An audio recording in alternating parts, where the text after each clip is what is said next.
Iran যুদ্ধ বন্ধে মরিয়া ট্রাম্প দাবি করলেন লড়াই থামাতে অনুরোধ জানিয়েছে ইরান, অস্বীকার তেহরানের। কেন মিথ্যা বলছেন ট্রাম্প? ইরানের যুদ্ধের কারণে এক মাসে 20,000 কোটি মার্কিন ডলার ক্ষতির মুখে পড়েছে আরব দেশগুলো, চাকরি হারাতে পারে বহু মানুষ। অস্ট্রেলিয়া সফরে যাওয়া বাংলাদেশের ইসলামী বক্তা আজহারীর ভিসা বাতিল, তুমুল আলোচনা ও বিতর্ক। কেন তার বিরুদ্ধে এই পদক্ষেপ?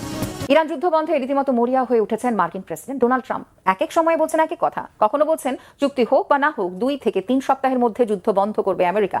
আবার বলছেন ইরানই আগে যুদ্ধ বন্ধের অনুরোধ জানিয়েছে, তবে যুদ্ধ বন্ধে যুক্তরাষ্ট্রকে অনুরোধ জানানোর কথা অস্বীকার করেছে ইরান। সাফ জানিয়ে দিয়েছে একমাত্র ইরানের শর্ত পূরণ হলেই বন্ধ হবে যুদ্ধ। এমন পরিস্থিতিতে প্রশ্ন উঠেছে, যুদ্ধ নিয়ে ট্রাম্প কেন বারবার মিথ্যা বলছেন? পরাজয়ের লজ্জা এড়াতে কি ইরানের শর্ত মানবে কি আমেরিকা?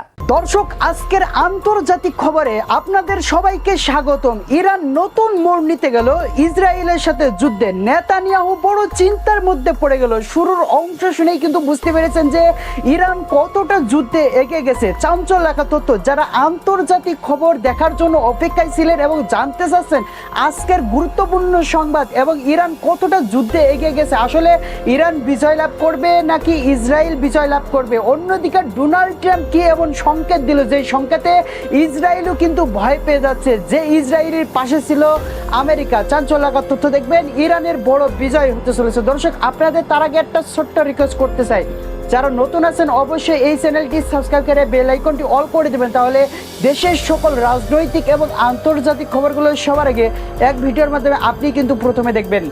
দর্শক, সারা বিশ্ব তাকিয়ে আছে ইরানবাসীর মুখের দিকে, কারণ ইরানে সব মুসলিম, আর বাংলার মুসলিম এবং যুক্তরাষ্ট্র বলেন, আবার সৌদি আরব বলেন, যেখানে মুসলিম কান্ট্রি আছে সেখানে কিন্তু ইরানবাসীর পক্ষে আছে। কিন্তু দেখা যাচ্ছে সৌদি আরব এবং দুবাই যেই সমস্ত জায়গায় আমেরিকার ঘাঁটি রয়েছে, সেই সমস্ত জায়গায় কিন্তু ইরান কঠিন অ্যাকশন নিতে যাচ্ছে। সেই তথ্য কিন্তু আমাদের হাতে এসেছে, প্রমাণ সহকারে আপনারা ভিডিও ফুটেজ দেখবেন। কঠিন অ্যাকশন নিয়েছে, সকাল থেকে কিন্তু বিশাল অ্যাকশন নিয়েছে ইরান।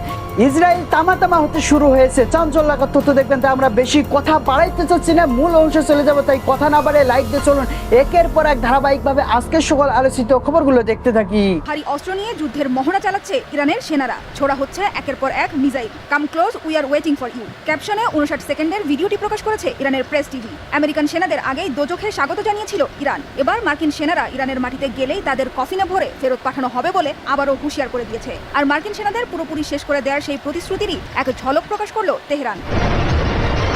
কিন্তু এতদিন ইরানের ভেতরে স্থল অভিযান নিয়ে নানা হুমকি ধমকি দিলেও ইরানের পাল্টা হুঁশিয়ারির পর মধ্যপ্রাচ্যে সেনা পাঠানোর ইস্যুতে মুখে কুলু পেটেছেন মার্কিন প্রেসিডেন্ট ডোনাল্ড ট্রাম্প। সেনা পাঠানো নয়, এবার বরং তিনি ইরানের সাথে সমঝোতা নিয়েই বারবার তাগিদ দিয়ে যাচ্ছেন। জানান চুক্তি হোক বা না হোক, আসছে 2 থেকে 3 সপ্তাহের মধ্যেই যুদ্ধ শেষ করতে চান। এর আগে হরমুজ প্রণালী নিয়েও ইরানের সাথে আপোষের ইচ্ছা প্রকাশ করেছিলেন ট্রাম্প। তাহলে কি খুব শীঘ্রই শেষ হতে যাচ্ছে আমেরিকা ইরান যুদ্ধ? ইরান যুদ্ধে পরাজয় মেনে নিয়ে কি লেজ গুটিয়ে পালাতে চাচ্ছেন ট্রাম্প? তবে ট্রাম্প খুব চালাকির সাথেই পরাজয় শব্দটা এড়িয়ে যাচ্ছেন। অবস্থাটা এমন যে যুদ্ধে পরাজয় দেখে সরে পড়লেও মুখে বলছেন অন্য কথা। যুদ্ধ শেষ করার জন্য নিজে উঠে পড়ে লাগলেও এখন দাবি করছেন যুদ্ধ শেষ করতে ইরান তোড়জোড় শুরু করেছে। জানান ইরানের পরমাণু বোমা তৈরির সম্ভাবনা শেষ হলেই হামলা থামিয়ে দেবে ওয়াশিংটন। এক্ষেত্রে 2 থেকে 3 সপ্তাহ পর্যন্ত সময় লাগতে পারে। যখন আমরা বুঝবো তারা আর পারমাণবিক অস্ত্র তৈরি করতে পারবে না, তখন অভিযান শেষ হবে। আমরা তাদের উপর কঠিন আঘাত করেছি। আগামী 2 থেকে 3 সপ্তাহের মধ্যে তাদের পারমাণবিক সক্ষমতা পুরোপুরি শেষ হয়ে যাবে। তাই আমাদের মধ্যে চুক্তি হোক বা না হোক সেটা এখন অপ্রাসঙ্গিক। তবে চুক্তি করতে আমরা যতটা আগ্রহী, ইরানের আগ্রহ তার চেয়ে অনেক বেশি। এদিকে ইরানের পারমাণবিক অস্ত্র যুক্তরাষ্ট্রের জন্য ক্ষতিকর দাবি করে দেশটির ওপর হামলা শুরু করলেও যুদ্ধ শুরুর 1 মাস পর মার্কিন প্রতিরক্ষামন্ত্রী স্বীকার করেছেন ইরানের পরমাণু সক্ষমতা যুক্তরাষ্ট্রের জন্য হুমকির কারণ নয়। মধ্যপ্রাচ্যের বিভিন্ন দেশকে ইরানের হাত থেকে বাঁচাতেই যুক্তরাষ্ট্র এই যুদ্ধে জড়িয়েছে বলেও দাবি করেন তিনি। এখন শুধু প্রেসিডেন্ট ট্রাম্পই নয়, ইরান যুদ্ধে অংশ নেওয়া মার্কিন সেনারাও যত দ্রুত সম্ভব অভিযান শেষ করতে চান বলেও জানিয়েছেন পিট হেগসেথ। গেল শনিবার মধ্যপ্রাচ্যের যুদ্ধরত সেনাদের সাথে গোপন সাক্ষাতের পর এ তথ্য জানিয়েছেন তিনি। নিজের পরিবারের কাছে ফিরতে চাওয়া মার্কিন সেনারা দ্রুত যুদ্ধ শেষ করতে ইরানে আরও আগ্রাসী অভিযান চালানোর অনুমতির পাশাপাশি শক্তিশালী বোমা সরবরাহের অনুরোধও জানিয়েছেন। কোনো সমঝোতা চুক্তি ছাড়াই যুদ্ধ শেষ করতে চাইলেও ইরানে বিমান হামলার মাত্রা বাড়িয়েছে যুক্তরাষ্ট্র। তেহরানের ভূগর্ভস্থ সামরিক লক্ষ্যবস্তুতে হামলার একটি ভিডিও প্রকাশ করেছে মার্কিন সেন্ট্রাল কমান্ড। দেশটির নৌযান ও বিমান প্রতিরক্ষা বিভাগ লক্ষ্য করেও হামলার দাবি করেছে মার্কিন সেনাবাহিনী। হামলা হয়েছে ইরানের বোরোজেন শহরের একটি ইস্পাত কারখানায়। ক্ষতিগ্রস্ত হয়েছে দক্ষিণ ইরানের কেরমান ও সিরজান শহর। লেবাননের রাজধানী বৈরুতেও হামলা অব্যাহত রেখেছে মার্কিন ও ইসরায়েলি সেনারা। হিজবুল্লাহর 2 শীর্ষ কমান্ডারকে লক্ষ্য করে হামলা চালানোর দায় স্বীকার করেছে ইসরায়েলি বাহিনী। তবে লেবাননের স্বাস্থ্য মন্ত্রণালয়ের দাবি রাতভর হামলা হয়েছে। এতে নিহত হয়েছে 7 সাধারণ লেবানিজ নাগরিক, আহত হয়েছে অন্তত 21। পাল্টা জবাব দিচ্ছে লেবাননের সশস্ত্র গোষ্ঠী হিজবুল্লাহ। ইসরায়েলের উত্তরাঞ্চলীয় সামরিক ঘাঁটিগুলোতে নতুন করে রকেট হামলা চালানোর দাবি করেছে গোষ্ঠীটি। ইসরায়েলকে লক্ষ্য করে ইয়েমেন থেকে ছোড়া একটি মিসাইল প্রতিহত করার দাবি করেছে ইসরায়েলি বাহিনী। তৃতীয় দিনের মতো ইসরায়েলে হামলা চালানোর দায় স্বীকার করেছে হুথি যোদ্ধারাও। ইরান, হিজবুল্লাহ ও হুথি বিদ্রোহীদের ত্রিমুখী আক্রমণে বিপর্যস্ত পুরো ইসরায়েল। প্রতিদিন বাড়ছে আহতের সংখ্যা। ঘরবাড়ি ছেড়ে নিরাপদ আশ্রয়ে ছুটছেন সাধারণ ইসরায়েলিরা। শুধু ইসরায়েল নয়, ইরানের মিসাইলের আঘাতে নাজেহাল পুরো মধ্যপ্রাচ্য। কাতারের জলসীমায় একটি তেলের ট্যাঙ্কারে ইরানি মিসাইল আঘাত এনেছে বলে জানিয়েছে দেশটির প্রতিরক্ষা মন্ত্রণালয়। ইরানের হামলায় কুয়েতের আন্তর্জাতিক বিমানবন্দরের একটি বড় জ্বালানি ট্যাঙ্কারে আগুন লেগেছে। আর যুদ্ধ শুরুর পর ইরান থেকে ছোড়া 186টি মিসাইল ও 419টি ড্রোন ভূপাতিতের দাবি করেছে বাহরাইন। এদিকে 1 এপ্রিল থেকে মধ্যপ্রাচ্যে অবস্থিত অ্যাপল, গুগল ও মেটা সহ 18টি মার্কিন প্রযুক্তি প্রতিষ্ঠানেও হামলা চালানোর ঘোষণা দিয়েছে ইরানের বিপ্লবী গার্ড বাহিনী IRGC। সানজিদা ইসলাম তন্নি, বাংলা ভিশন, নিউজ ডেস্ক। এদিকে ইরান যুদ্ধের কারণে ভয়াবহ আর্থিক বিপর্যয়ের মুখে পড়তে যাচ্ছে সৌদি আরব।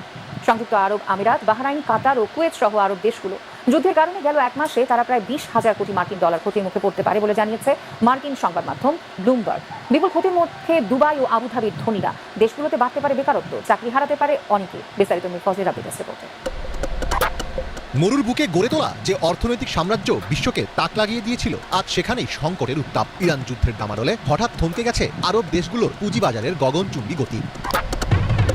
যে শহরগুলো ছিল বিশ্ব অর্থনীতির সেফ হ্যাভেন, আজ তারা নিজেদের সম্পদ রক্ষা করতেই হিমশিম খাচ্ছে। আঞ্চলিক অস্থিতিশীলতার ধাক্কায় টালমাটাল মধ্যপ্রাচ্যের অন্যতম শক্তিশালী অর্থনীতি। ইরান যুদ্ধের জেরে গত কয়েকদিনে দুবাই ও আবুধাবির শেয়ার বাজার থেকে হারিয়ে গেছে প্রায় 120 বিলিয়ন ডলার। 31 মার্চ আল জাজিরার এক প্রতিবেদনে বলা হয়, এত বিপুল অর্থ হারানোয় বাজারগুলোকে বিশ্বব্যাপী সবচেয়ে বেশি ক্ষতিগ্রস্ত আর্থিক বাজারগুলোর মধ্যে স্থান দেওয়া হয়েছে। প্রতিবেদনে আরও বলা হয়, সংযুক্ত আরব আমিরাতের শেয়ার বাজার অনেক ছোট হলেও অর্থনীতিকে বহুমুখীকরণের অংশ হিসেবে দেশটি আর্থিক খাতে বড় বিনিয়োগ করেছে এবং মধ্যপ্রাচ্যের অন্যতম শীর্ষ পুঁজিবাজার হিসেবে অবস্থান করছে। কিন্তু গত 28 ফেব্রুয়ারি যুদ্ধ শুরুর পর থেকে দুবাই ও আবুধাবির প্রধান সূচক যথাক্রমে প্রায় 16% এবং 9% কমে গেছে। এর মধ্যে দুবাই ফাইন্যান্সিয়াল মার্কেটের সাধারণ সূচক প্রায় 45 বিলিয়ন ডলার বাজার মূল্য হারিয়েছে, আর বৃহত্তর আবুধাবি সিকিউরিটিজ এক্সচেঞ্জের সাধারণ সূচক কমেছে প্রায় 75 বিলিয়ন ডলার। দুবাই ও কাতার পর্যটনের উপর ব্যাপকভাবে নির্ভরশীল, কিন্তু যুদ্ধকালীন ঝুঁকির কারণে শত শত ফ্লাইট বাতিল হয়েছে। এমিরেটস বা কাতার এয়ারওয়েজের মতো বড় এয়ারলাইনগুলো রুটের খরচ বাঁচাতে টিকিটের দাম কয়েক গুণ বাড়িয়ে দিয়েছে, যার ফলে পর্যটন খাতে শত কোটি ডলারের ক্ষতি হয়েছে। প্রিয় দেশবাসী, আপনারা যারা শুরু থেকে শেষটামাতে আন্তর্জাতিক খবরগুলো দেখেছেন, হয়তোবা দেখে তৃপ্তি পেয়েছেন এবং দেশের সকল তথ্যগুলো জানতে পেরেছেন। ইসরায়েল এবং ইরান কতটা যুদ্ধে এগিয়েছে এবং কোন দল এবং কোন দেশ বিজয় লাভ করবে। তাই আপনারা যারা আমার সাথে ছিলেন, অসংখ্য ধন্যবাদ জানাই। এই চ্যানেলটি সাবস্ক্রাইব করে সাথেই থাকবেন, তাহলে দেশের সকল আন্তর্জাতিক খবরগুলো সবার আগে দেখবেন। দেখা হবে পরবর্তী আন্তর্জাতিক কোনো নিউজে খুবই তাড়াতাড়ি ইনশাল্লাহ। আসসালামু আলাইকুম।